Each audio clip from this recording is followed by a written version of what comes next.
David Lee did sort of make a point to say, like, obviously we let in a lot of goals, which was, I guess, correct, David. We let in, in fact, more goals than any other team in the entire league. But he also was quick to point out that, that wasn't really Pulsecamp's fault, which is also true. Pulsecamp, quite frankly, we could have let in another probably 10 or 15 goals throughout the season if Pulsecamp didn't stand on his head some of these games, because there were some times where he just was saving our asses.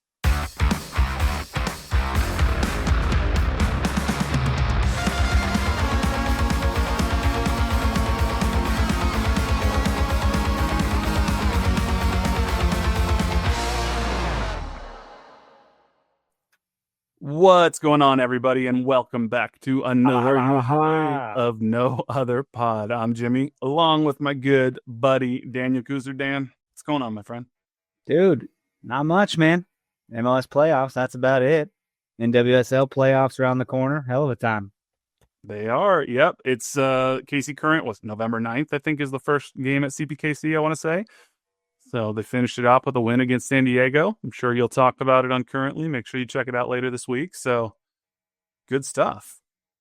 Yeah, man. Other than that, what have you been doing? Because we're not talking Sporting Kansas City. I actually was in Lincoln, Nebraska this weekend. I was there to watch USC play the Nebraska. Yes, for reasons. I really wanted to go eat a runza. So I said, you know what? See, that's the thing. I didn't know either. A runza is a thing in Lincoln, Nebraska.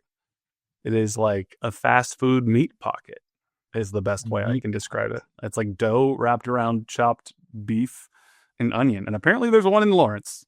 Oh, so there you go. You didn't have to go that far. I did, no. But I went to see USC play Nebraska. My friend Cody is a Nebraska fan, so we went up together and were able to have pretty decent seats. And had a couple buddies of his too. So there's 4 of us, did the whole tailgating thing. Who won that one? USC won 21-17. Now, it was a terrible game of football.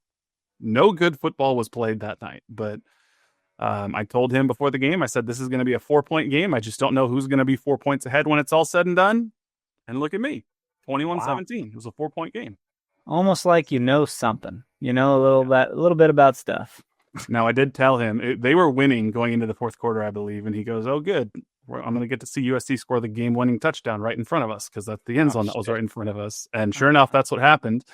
And then on their, they had 4th down and 1, and they needed to get a first down to keep their hopes of winning alive because there was a minute left in the game.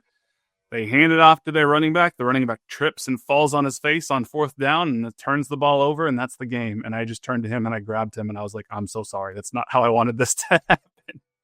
He just tripped? Just straight up tripped on his face. And then that was it. They didn't get the first down, turned the ball over. USC took a knee and the game was over. No one touched him. Just basic coordination things. Just fell down. Oh, no. And he had a hell of a game up to that point. Literally just fell down. That's wow, I don't know how I missed that on the socials today. I feel like that's got to be a funny thing that's been circulating. Yeah, it was pretty funny. So, but it was a really, really cool environment. Nebraska did a blackout, so they were all dressed in black, and apparently they've sold out every single home game since like 1960. Oh, wow. But that's because there's nothing else to do in the state of Nebraska. I have a buddy who graduated from there, and he's just hard, so it's crazy. I think that's what they had, all sorts of video packages. They released balloons into the air whenever they scored their first touchdown because fuck the environment, I guess. I was going to say, is that good? No, what the hell? It's not. All of a sudden, 90,000 balloons got released into the air, and I was like, birds are going to die. Bro, it can't be much worse than like pyro at a game because that stuff, dude, I was eating hummus, and I start getting like debris on my body, and I was like, protect the hummus. What does my hummus taste like? Ash? Yeah, bro, ash or ass? I don't know. I was covering it so good. I was like, you're not gonna get me, fireworks. Was this at the Current game? It was, yeah. I looked ridiculous. I was like, my precious hummus. Well, because your seats are over there by where some of those fireworks go off, and if the wind's right, it could come. You got the hummus from was it Baba's Pantry? Yeah, it was a good day for hummus. It's pretty good. I had that last time I was wild, though. Going to the USA game Wednesday, I was snug as a bug. I was in my parka. Life was good, bro. I had my little cap on. I was like, I wore jeans. I never wear jeans. And then yesterday, KC Current, I was like, this is a great day. I think I can get by with a hoodie. And it was just perfect. Night and day. environment on that. And this week's going to be much of the same. It's going to be beautiful all week, and then like 40 degrees for the game. Yep, exactly. I was worried in Nebraska it was going to be cold because at first they were going to be like, or they said it was going to be like 36 degrees at kickoff, and it ended up being a little warmer. I still wore my big jacket, but it ended up being a little warmer. It wasn't too bad. I consumed some things at the tailgate throughout the day that probably helped me stay a little bit warmer than I otherwise would have felt. So, but alcohol, lots of it. Oh God. Okay. Lots of it. I that's the hardest I've tailgated in probably since college. Oh my God. I felt it. Were you okay? I was fine. Yeah. No, I was fine. Some of my buddies were felt it a little more than I did. But honestly, what made me hurt on Sunday is standing as long as I did, because we stood for like 6 hours at the tailgate, and then the whole game people were standing. So when it was all said and done, after we walked back, it was like 13 hours straight of standing. And so there's no sitting at the game, like the whole stadium stands. Normally I guess they sit, but this game everyone was so jacked up. I don't know if it's because of the special blackout or what. Literally, we stood the entire game. I don't like that at all. I'm like, there has to be a place that I could feel comfortable if someone needs to sit. You know what I mean? Yeah. Because I could have sat on the bench. It's all benches. I could have sat and I wouldn't have seen a damn thing except the dude's ass in front of me. So wow, that's horrible. Yeah. So my back was feeling it a little yesterday because, I'm getting up there. But old boys like us, we just can't be going out there and standing all game anymore, man. It's crazy. In a couple weeks, I'm flying back to LA because I'm going to be there for the homecoming USC game. And they invite the alumni marching band back sometimes. And this year they're inviting everybody back. So I have a tuba that I'm going to get, and I'm going to play with them at halftime and post game. I'm going to feel it after that too, because that damn thing weighs 46 pounds. Do you got to march or just stand? Yeah. No, we got to march a little bit. You got to learn a thing? Yeah, there's a mandated practice on Friday that I'm supposed to be at. Oh my gosh. That's crazy. Reliving the glory days. It's wonderful. I love it. I got to remember the songs. Now they emailed us the music, so I got to look at that and pull out my concert tuba and practice a little bit. But man, what a time. How fun for you. I'm just reliving the glory days of college, I guess. Nothing I guess so. Better to do. This is Sporting KC ends, and this is what happens. Well, what else are you going to do? You know what I mean? Like, MLS is still rocking and rolling. There's some pretty good games going on, but like stuff we really do not care about. It's just weird. You know what? Why don't you go ahead and hit them with the biggest Sporting KC news to come out yet? Biggest Sporting Kansas City news yet is Sporting Kansas City has signed a player. And that player is none other than goalkeeper Ryan Shaway. Good for him. Good. Young kid gets new contract here, so good for him. Yeah, I mean, we knew this was going to happen. Sporting Kansas City announced this was last Tuesday, right after we released our podcast, that Shaway had agreed to a new MLS contract through 2026 with club options for 27 and 28. So we'll probably be right back here next year, because if all goes according to plan, Ryan Shaway is not going to get any minutes in Sporting Kansas City colors this year, at least not for the senior team.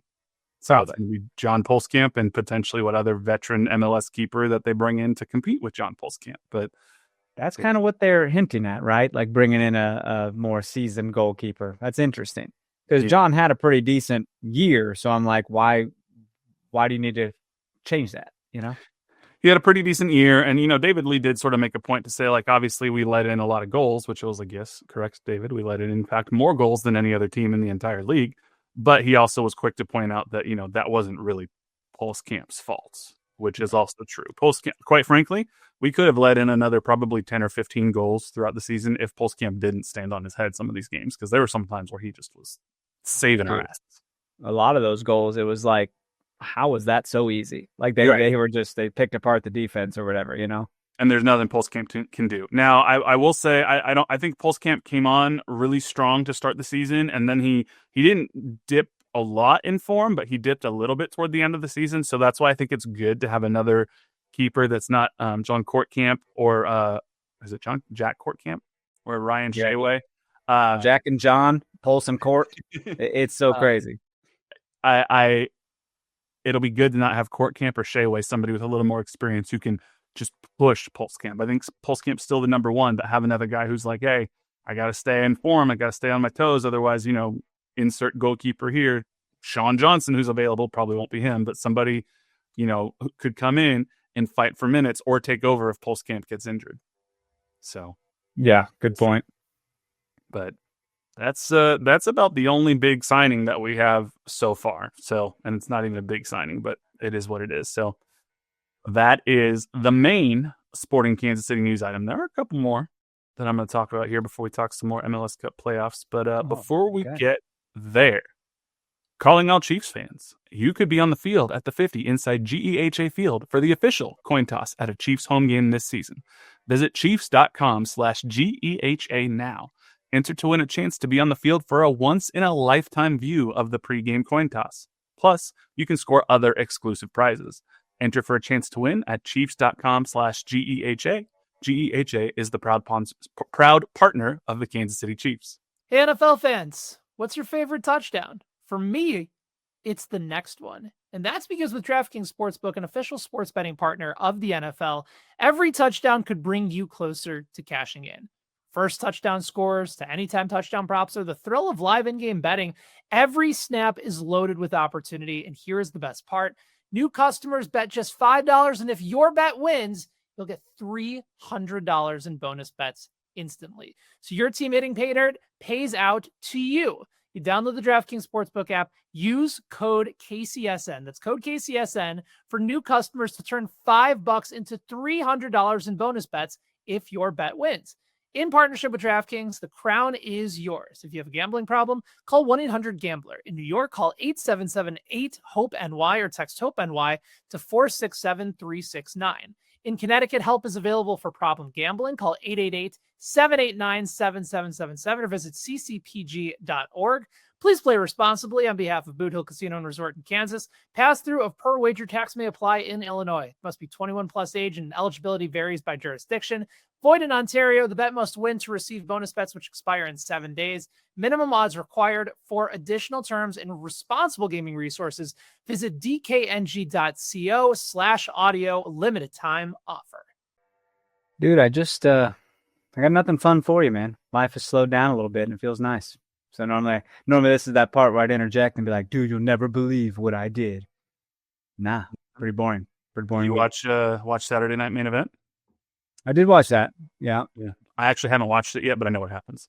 I'll need to go back and watch it. But it was a great little event. Marissa and I watched it live, and then we watched The Monkey. Have you heard of The Monkey? What's The Monkey? It's a little horror film, but it's like comedy horror. Okay. And gives very much like Final Destination vibes, but it's based off a Stephen King short story from 1980. And dude, long story short, this monkey gets wound up with a key and it starts drumming. And then like some weird accident happens to somebody. Someone just dies in a freak way. All kind of Final Destination style, right? Yeah. So it's not exactly like crazy scary, but some of the deaths are like, oh my God, did you have to do that? Okay, maybe I'll have to check it out. I did just recently, because my cousin and her husband are in town and they had not seen Agatha all along. So we needed some spooky season content. So I showed them that. I forgot how much I enjoyed that show. It's a great show. I mean, that one. We sang the Witch's Road last year. We were singing it on the podcast, I think. Yeah, absolutely. And, I remembered the show. Like I knew I was like, okay, episode 7, the Wizard of Oz episode. That's my favorite. I remember they were doing like all the spoiler alert, all the time jumpy kind of stuff. But there were definitely aspects of the show that I forgot. So it's held up for a second rewatch. In fact, I might have liked it more the second time I watched it. And I think it's WandaVision and Agatha All Along are my 2 favorite Marvel Disney Plus shows they've put out. Oh, 2 favorites. Okay. Yeah. It's weird. They all kind of lumped together with me. I know I enjoyed Miss Marvel. I enjoyed Moon Knight, like all the stuff, See, the thing with Moon Knight, though, is they haven't done anything with it since. Like, I like Moon Knight as a character, but do something. Season 2's coming. Is it? I think they said it's in development. It's been forever. Yeah, it's been a while. It's been 84 years. Yeah, it's been a little bit. So it's, I don't know. I enjoyed it, but I didn't watch Saturday Night Main Event. I need to watch it. But you know who won. I know who won. Spoiler alert, if you care. CM Punk, new champion. But my friend Cody, Cody, you've met him.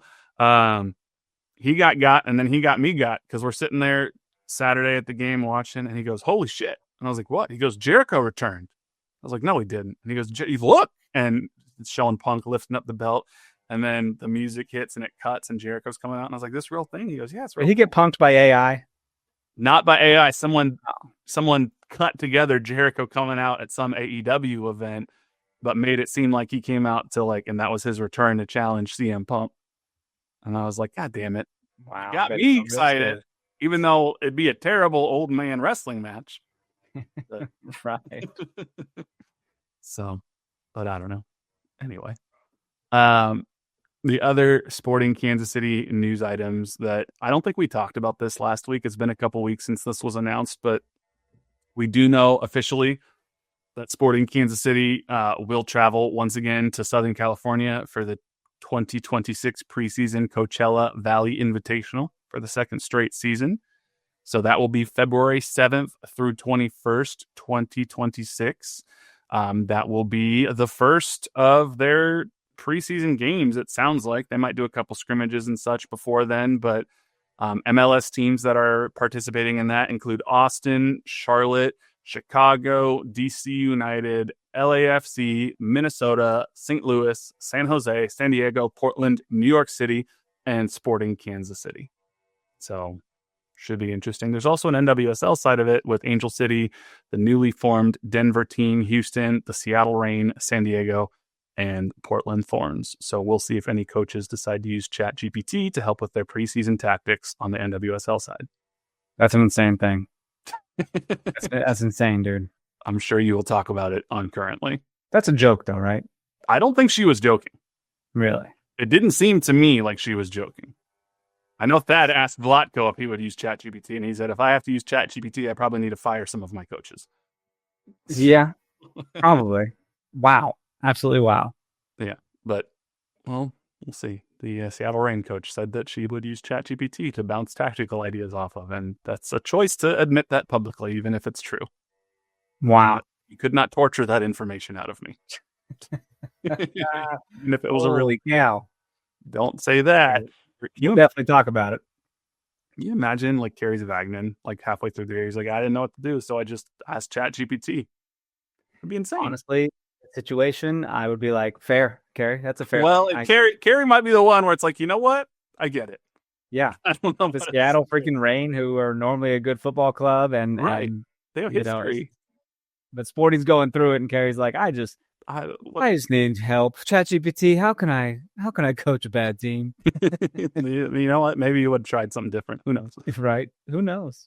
What is also a small bit of Sporting KC news, although this is more on the academy side, is they added a couple coaches to the technical staff. So they have an assistant head coach for the U18, U16, and U15s and training for next season.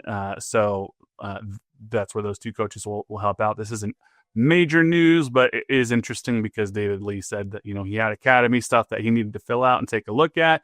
It probably wouldn't be his main priority. I'm guessing that David Lee didn't have a giant hand in these hirings. This was probably left up to the SKC Academy director, Declan Yogi, but academy staff is filling out. So not much else to say there, but not much Sporting Kansas City news in general this week. So figured just give the academy a shout out, and we'll see what goes from there. So good for them. Yeah. Outside of that, like we said, not a whole lot of Sporting Kansas City news, but there were some MLS playoff games that happened. So if you look at the Audi MLS Cup playoff bracket, we already have some teams that have fully advanced. We do know that the Philadelphia Union defeated the Chicago Fire in their round 1 best of 3 series. We also know that LAFC defeated Austin in their round 1 best of 3 series, and Vancouver defeated Dallas in their round 1 best of 3 series. All 3 of those won 2-0, so there was no reason for a game 3. Now in the other series, all but one have played 2 matches. Charlotte and NYC are tied 1-1. Miami and Nashville, interestingly, tied 1-1. Cincinnati and Columbus tied 1-1, and San Diego and Portland are tied 1-1. Seattle and Minnesota play Monday night They haven't yet played as of this recording, but it's late Monday night, and Minnesota leads that series 1-0. So of the teams that have advanced so far, it's sort of chalk, but was there anything that did you get to watch really any of these games at all? And if not, or if so, I guess either way, is there anything that's really surprised you about how things have broken, or is this really, I mean, that's kind of what we expected, right? Oh, what did I caught Seattle and Minnesota PKs. That was It was fun. fun that Seattle beat themselves. I think they missed by hitting 2 posts and a crossbar. I don't think the goalkeeper ever saved one, right? Right. We unfortunately know about hitting I know. in the playoff. I loved it. I love to hate on Seattle a little bit.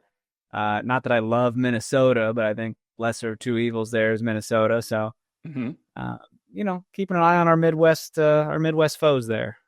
Yeah, for sure. I think it's interesting that, the series that catches my eye the most is obviously Nashville and Miami. Because if Miami goes out in the first round, then Major League Soccer has some serious ratings problems, I will say, in their mind, because they severely want Miami to make it all the way to the final. If it's up to them, they're probably looking for a Miami LAFC final.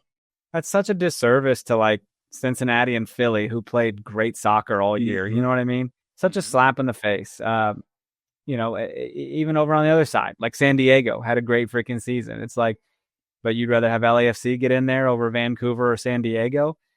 It's just the lack of respect is insane. Oh yeah, I'm sure obviously Miami, they won in there for Lionel Messi. Well, I hope Nashville gets it done, man. I really do. Nashville, they won the second game 2-1. Yeah. Granted, it was in Nashville, but now they got to go back to Miami, right? They got to go back to Miami, but it was a relatively even match. But Nashville held their own against Miami, and they did what they needed to do at home. They scored first with a PK in the 9th minute, and then they scored in the 45th minute just before halftime. They almost blanked Miami. It took a Leo Messi goal in the 90th minute to pull one back and made Nashville sweat a little bit. Then they had to see out another 6-7 minutes of stoppage time with Messi chasing an equalizer. But they did what they needed to do, and now they head back to Miami. And I think Nashville's a solid team. They're a 6 seed. Miami's obviously a 3 seed, but they could do it.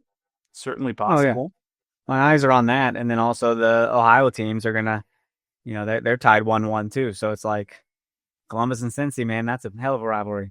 It's a hell of a rivalry. The hell is real derby. Now this game, that game was super interesting because it got a little out of hand.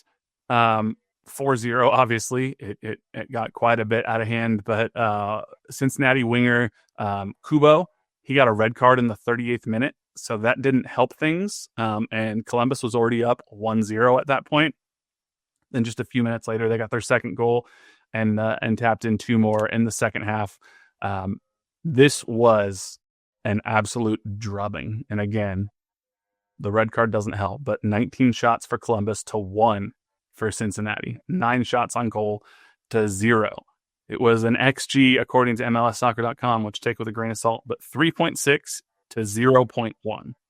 So Cincinnati's a very, very good team, but now they're going to be out without one of their starters. And even though it heads back to Cincinnati, I have to imagine that stadium's going to be split relatively good because Columbus isn't that far from Cincinnati. So that's a fun game to keep an eye on if you're very much so. Able to. Yeah, things are going to be wrapping up this weekend, man. Like 7th and 8th, right? Friday and Saturday. Should be, yeah. There's let's see here, Columbus on Saturday night, Cincy and Columbus. It depends. Also depends how Seattle and Minnesota shake up, because depending on who wins, they'll need another game probably Sunday or something. So they play on Saturday, and I don't know what they're going to do when they're going to play that game. Well, no, they would play on Saturday. Would be their third game. Seattle, Minnesota would? Yeah, so they play tonight on Monday. That's their second game. And then Saturday, November 8th, is tentatively scheduled for game 3. That would be a 3 p.m. game on Saturday. So it'll be right in the heart of college football. And then Miami, Nashville, Saturday night.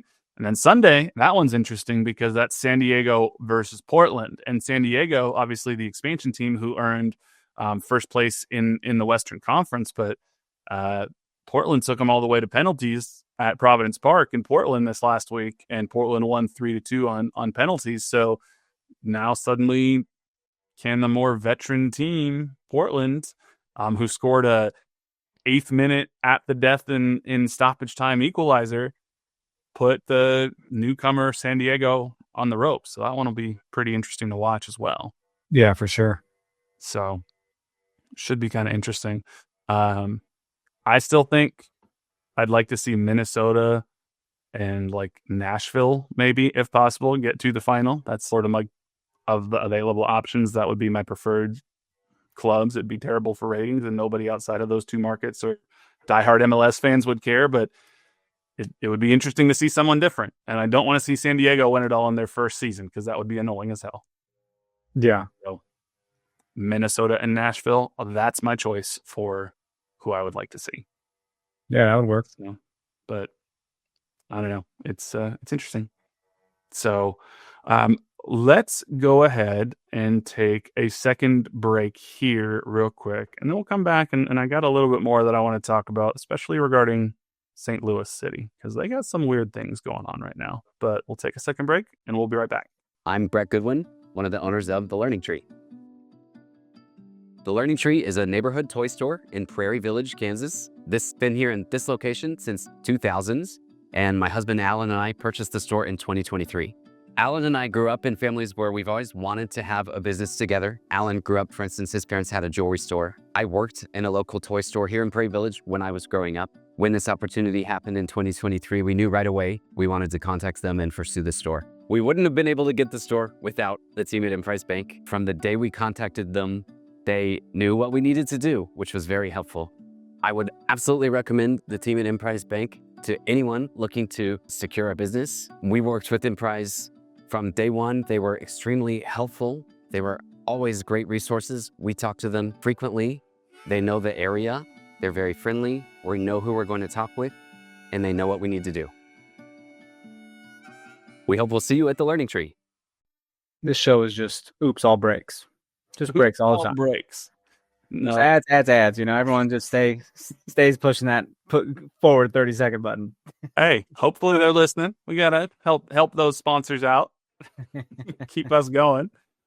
But no, it's so okay. I gotta be careful how I talk about this a little bit, because I don't want to betray any confidences. But as we know, earlier this year, on Monday, August 25th, St. Louis announced that they were parting ways with their sporting director, Lutz Pfannenstiel. And he's since gone on to get a job back in the UK. But what's interesting, and I don't know if you have a different read on the situation, but St. Louis fans didn't seem like they were happy with the way the club was being run this year. They were kind of pissed off all year. And I think their sporting director probably was, or should have been, a big part of that, because at least with Sporting Kansas City fans, the ire was directed at Peter Vermees, who was the sporting director. And I think St. Louis had sort of unrealistic expectations after their first year. So they were kind of mad.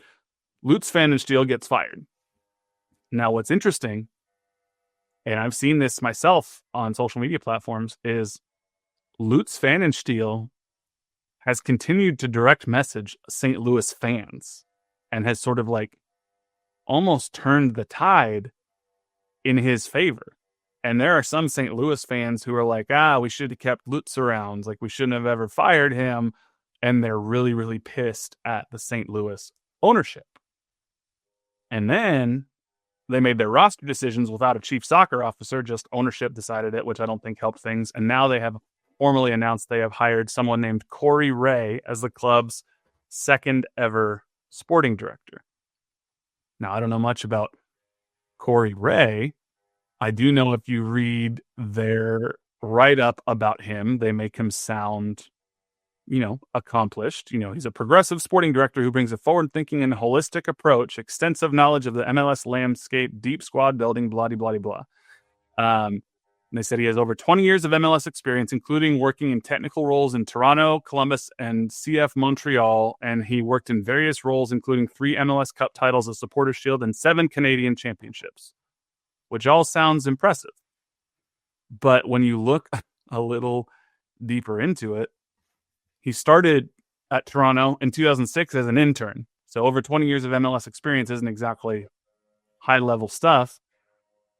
He wasn't actively involved in anything at Toronto or Columbus that involves winning MLS Cup because he was the MLS Next director at Columbus when they won MLS Cup. And then most recently, he was in Montreal. And this write-up from ESPN says, Ray's tenure in Montreal proved to be brief. He was hired in June of 2024 as a consultant on technical matters and was named sporting director the following November. So it's November 2024. He was named the sporting director. While Montreal did reach the playoffs in 2024, the team struggled through a difficult season the following year, finishing in 13th out of 15 teams in the Eastern Conference with a record of 6-18-10. The mark saw the club, which according to the MLS Players Association had the lowest payroll in the league, finished 25 points back of Orlando City for the 9th and last playoff spot, and Ray was let go in August. So he did not even make it a single year as the technical director of CF Montreal. So I guess all that is to say, as frustrated as we've been as a sporting fan base from like the way the team has been run, St. Louis looks like they're in a real shit show right now. He started as an intern, you said? Mm-hmm. Listen, kids, if you work really hard, you can do anything. This is like a lesson in work ethic, bro. An intern, that person doesn't go on to be freaking sporting director or technical director. That doesn't happen. You know, a kid man. Oh, I'm enamored. Dude, I could run through a brick wall right now. Corey Ray. Want to go get an internship, and yeah, I'm gonna get an unpaid internship tomorrow. Absolutely. Yeah, he spent the bulk of his career. This is from the ESPN article. Bulk of his career at Toronto FC, starting as an intern in 2006, before rising through the ranks to be assistant general manager in 2017. That's insane. Rising through the rank. Oh man, I didn't know that shit happens. I thought you had to like come from money. Nope. And then he left in 2020 to go be the GM of the Columbus Crew 2 in MLS Next Pro. And to be fair, they did win MLS Next Pro championship, and he won the MLS Next Pro Executive of the Year. And then he got hired by Montreal to be their director of soccer, and that was an absolute disaster. Okay, so the fans aren't happy about this? And fans are not happy. I know they haven't been happy for a bit, though. They're just happy to not finish below us in the standings. That's the only thing they're happy about. Well, and they do. Yeah, I don't know if we even talked about that. I think I talked about it with Chris, but you were in Disney. You got to celebrate not being last. Yeah, right. You were in Disney when that happened, and I never asked you about this. I would love to know your reaction because I texted you out of the blue, and all I said was, "I'm fighting with St. Louis fans online," and I've been known to do this from time to time. Just shook my head. Couldn't believe it. Not again. I occasionally get into spats with fans from other teams when they're being stupid. Uncle Jimmy gets drunk and likes to fight. I'm just like, no, I'm not letting this one go. Well, when you come out there and you say shit like, well, at least, mind the gap. And you're like, oh, congratulations. You finished 3 points ahead of the team that you couldn't beat this year and finished 13th instead of 14th. Good job. It's a real successful season you've had there. Oh, boy. Anything to get excited. You kick us while we're down. It's fine. We'll take it. Just how much, just living rent free in their heads all the time. No, dude. People love to talk shit, though. That's what people do. It's crazy. You ever see Bills and Chiefs fans getting crazy online? It's ridiculous, bro. Bills and Chiefs fans. I don't even. I didn't realize. I heard a stat earlier today that said Josh Allen is 5-1 against the Chiefs in the regular season. But I think he's 0-4 against the Chiefs in the playoffs. That's correct. And about maybe 0-5 this year because the way things are going, it's like death, taxes, and losing in the regular season and beating them in the playoffs. It's crazy. It really is. It's insane. But I got home yesterday a little late, by the way. I watched second half, which was the better half for Kansas City, in my opinion. But I missed the whole first half. Just junk. Junk. What a horrible game. Well, I fell asleep in the entire second and third quarter because I had residual Nebraska on me, I think. was gonna say you fell asleep because you had a little too much sippy. I was so tired. And we did get up early on Sunday to get back because my friend had to be back before noon, and it's like a 3-hour drive. But I was like, ugh, just was so tired. My back still hurts. I'm like, You're this. so young now. I'm too old for tailgating anymore. It's So amazing. And then after the game, I had to stand up more because there's nowhere to go in Nebraska to get out of the stadium. So we walk back to the house. Roads are jam-packed bumper to bumper. So I'm standing in the garage of somebody I don't know watching a World Series game between two teams I don't care about. And it's 30 degrees outside. And someone kept farting and it smelled terrible. Oh, what are we talking about? Jesus. So that's how my Saturday night went while you're watching CM Punk win a title. That was, it was a good time. I should have asked them. I was like, hey, can we turn off Game 7 and turn on Saturday Night Main Event? I feel like that's a bigger deal here. It is, because Saturday Night Main Event was 2 hours. The World Series will be on. I watched the end. Yeah, I could have seen CM Punk win a title. We still could have seen the end of the game. It would have been better for me. But I don't know. It's a weird time for MLS right now, or at least for Sporting Kansas City. We're probably not going to get much roster news for the next handful of weeks because we're more likely to get news about a new head coach. Now, I'm working to try to get David Lee on the podcast. I'd love to talk to him if possible. Don't know if we're going to be able to pull it off right now or not because obviously they're very busy trying to hire a head coach. But don't put it out there if you're not somewhat confident, though, because people are going to hear you and be like, oh, no shit. And then nothing happens. And then we look like gooses. Trying to manifest. We'll get him at some point. The question is, will we get? I'm very confident he will be on this podcast. The question is, will he be on this podcast within the next few weeks, or will they make me wait until after they hire a head coach and make some important roster decisions? But we will talk to David Lee. Would this be our first British person on the podcast? Ooh, we've had a Scottish person on the podcast. Well, I guess that would be British, right? I guess I meant English. I mean, he's yeah. That's a good question. Is Scotland part of Great Britain? It's part of the United Kingdom. The United Kingdom. What the hell's Great Britain? There's a lot of names over there. A lot of things. It might be part of Great Britain. I think so. I'm sorry if you're British / United Kingdom-ish, but what the fuck? I think Great Britain is the island that includes England, Scotland, and Wales. Yeah. And then the United Kingdom is England, Scotland, Wales, but then also Northern Ireland, which is on a separate little island. So would that mean Scottish people are also British people? I possibly. All right, let's find this out right now. Are Scottish people British? Watch yes, Scottish people are British. They're British, but not all British people are Scottish. Interesting. So, this is great. It's a geography lesson. You know, thanks for coming out. According to Google AI, British refers to people from the UK, which includes England, Scotland, and Wales. So I was right about that, and Northern Ireland. So this will be our first English person. But many Scots identify as Scottish first and British second. Makes sense. So this would be our first English person, I believe, because I don't think we've had anybody. We've interviewed a lot of players, but I don't think we've ever interviewed anybody from England. No, a lot of handsome men on this pod over the years. Yep, and not just us. I'd probably be, I'm not going to put myself way up there on that one, but we've had a number of players on there, and doesn't get better than Graham Zusi. What are we talking about? Zusi from his apartment with the plants in the background. Talking about hair. What a time that was. That was. You know what I do? There's not a lot of things I miss about the pandemic. In fact, almost nothing I miss from the pandemic. But one of the things I do miss is being able to talk to players, just from their apartments or wherever, and they were super chill, and it'd be in the evenings, and it was pretty fun. And we had Tim Mealy on 2 or 3 times, and he was like, "You need anything?" Tim Mealy was walking around with us and shit. I know. He's like, "You need anything from the bubble? Let me know. I'm your guy." And I'm like, "How did this happen?" Our starting goalkeeper is like, "Let me be your guy at the bubble." Now we're best friends. Yeah. So I do miss that.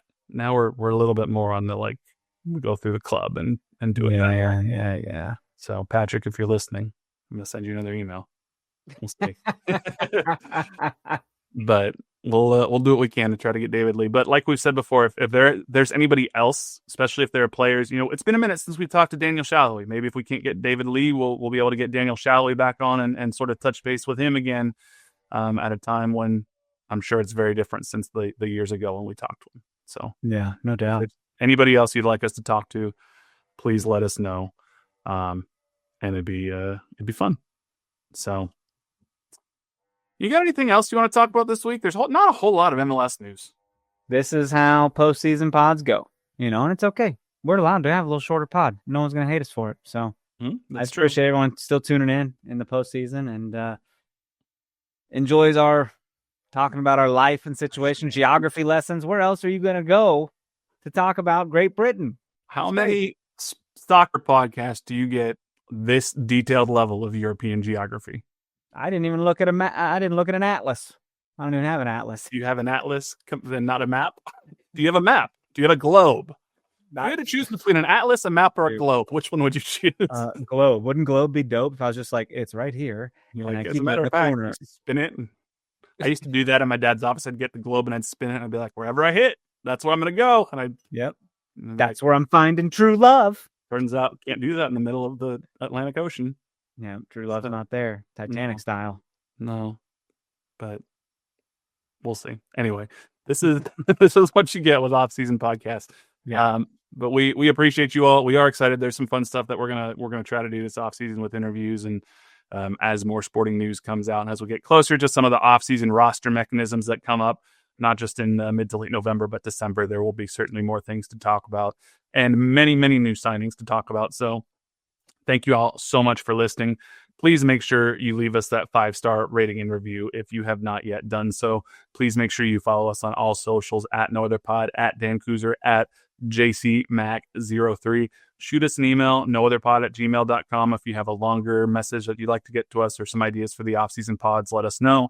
And you can make sure to check us out on YouTube at KCSN Soccer or via the Kansas City Sports Network app. We appreciate y'all. And until next time, he's Dan. I'm Jimmy. We'll catch y'all later. See ya. It's clobbering time.